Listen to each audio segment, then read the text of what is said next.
రోడ్డొచ్చేసి సబార్టియల్ రోడ్డనమాట. 50 metres right of way అయితే ఉంటుంది. మంగళగిరి దగ్గర నుండి స్టార్ట్ అయ్యి నీరుకొండతో ఎండ్ అవుతుంది. మొత్తం 7.3 కిలోమీటర్ల డిస్టెన్స్‌లో అయితే ఉంటుంది. ఈ రోడ్డు నిర్మాణ పనులొచ్చేసి మెగా కంపెనీ వోళ్ళు రూ. 252.35 కోట్ల రూపాయలతో ఇన్‌ఫ్రాస్ట్రక్చర్ డెవలప్‌మెంట్ అయితే చేస్తున్నారు. అలాగే ఈ రోడ్డు 6 జంక్షన్‌లనైతే క్రాస్ అవుతుంది. E14, N5 రోడ్ జంక్షన్ దగ్గర నుండి స్టార్ట్ అయ్యి E14, N10 రోడ్ జంక్షన్‌తో అయితే ఎండ్ అవుతుంది. ఇక్కడ నుండి రైట్ సైడ్ వైపు నవలూరు, ఎర్రబాలెం విలేజెస్ అయితే ఉంటాయి. ఇంకా లెఫ్ట్ సైడ్‌లో వచ్చేసి ఐఏసీఏ ఇంటర్నేషనల్ క్రికెట్ స్టేడియం అయితే ఉంటుంది.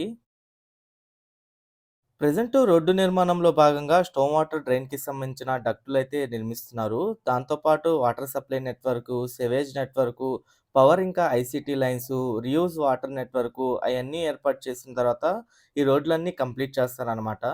మీరిక్కడ చూడొచ్చు మధ్యలో రోడ్డు మొత్తం గ్రావెల్ వేసుకొని ఒక హైట్ వరకు పెంచిన తర్వాత ఇక్కడ కంకర్ చిప్స్ అయన్నీ వేస్తున్నారు. మన అమరావతి రాజధాని ప్రాంతంలో మాక్సిమం రోడ్ల నిర్మాణ పనులైతే చాలా స్పీడ్‌గా జరుగుతున్నాయి.